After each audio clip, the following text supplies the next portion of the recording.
That is between the incumbents, Cynthia Rice-Conley and Tom Frieda. Cynthia's on vacation, apparently, so we've asked Tom if he would still like to bravely step forward and answer these grueling questions. And so that's what he has decided to do.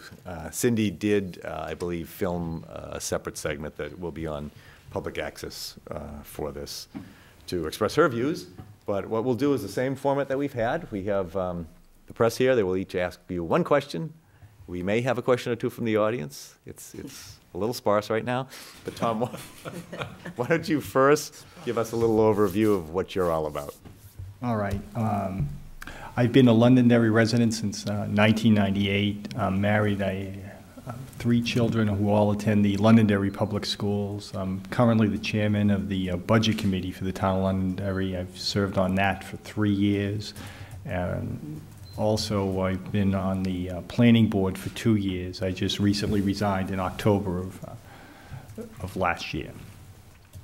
I'm a practicing attorney and also a CPA in Massachusetts. I've been an attorney since 1982. There we go. Short and sweet. All right, and because I didn't lose track this time of where we left off here, April will let you start. Okay. The question I'd like to ask you, Tom, with the recent incidents of voting controversy during this past primary at a state level, how can the town moderator best ensure that town meeting and elections run smoothly? Well, I think the state has developed a long list of procedures in order to assure that there aren't any kind of controversy such as that. I think just enforcing those procedures is the best way to handle that. There are procedures for if there's questions on somebody's eligibility to vote, how that vote can be challenged, procedures for isolating that vote in the event the dispute is going to take longer than election day, and I think that's the way to handle those matters. But I think it's important that unless we have some overwhelming proof that there's some issue with an individual as being not eligible and not being who he claims he is, I think that vote should be cast and, if necessary, put aside, but eventually counted. I would rather err on the side of counting that vote than denying somebody a vote that he'll never get a chance to cast again. All right. Thank you. Trent? How important is it for the town moderator to be at an election site on an election day in person? Well, in my view, I think it is important. The moderator is the chief election officer for the town. It seems to me that the moderator's duties are somewhat limited. They function as the chief election officer both at town meeting and at the actual election day. I think it's important for that person to be there to handle situations that come up.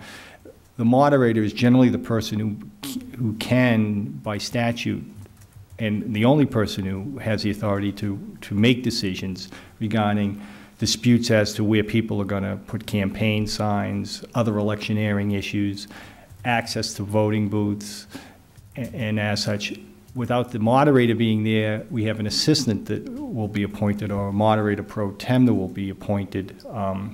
But frankly, from my point of view, given the limited number of duties that the moderator has in any given year, most years it's only 1 day of an election. This year we'll have 2. It seems to me it's why you want the job is to do the job. Otherwise, why would you want to occupy the position? All right, thank you. Bill? Well, it's kind of a pointed question here. And I guess it goes off of what April had asked. One of the big issues that came up with this past election was a byproduct of a good thing, a very heavy turnout, very large amount of voter participation, which everybody likes to see.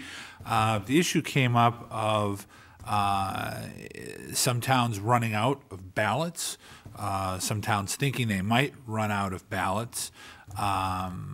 And Londonderry got caught in that type of a situation where it was an overwhelming amount of people showing up. Where does the fault for that lie? And if you are elected to the position, how would you, what actions would you take to make sure that something like that doesn't happen? Well, I'm not sure, from what I know, where the fault lies in that, because I'm not sure who actually made the ordering of the ballots. But I think from my point of view, I think what I would know going into the election, a national election such as we just had, a national primary, it's on record how many registered voters we have. You could look and see that in past years, maybe only 50 or 60% of those voters showed up. But it seems to me the cost of printing ballots is a relatively minor cost. Once the typesetting and all that's done, printing off 12,000 ballots versus 8,000. I'm not sure what the cost is, but again, I would rather ensure that we have proper ballots here than instead of the procedure we had to use here, which was Xeroxing pieces of paper, which, you know, I was looking at. You know, that is permissible. It's the second choice to do. I imagine that may have caused some delays on election day, and maybe somebody turned away and didn't vote because of that, and I would rather ensure that that doesn't happen for the minor cost of a few pieces of heavier issued paper. All right. Are there any questions from the audience? I do have one. Okay. We don't. Okay. Tom, where do you draw the line on how long you let someone speak or how many people you let speak if you were the moderator at a town meeting on a Saturday? Well, I think when a person starts repeating himself is probably a good point to ask him to either get to a point or move along. But I think what we have as an advantage is we speak in public. I do it at work, you do it here and probably in other places. A lot of people go to town meeting, might be their only time that they ever speak.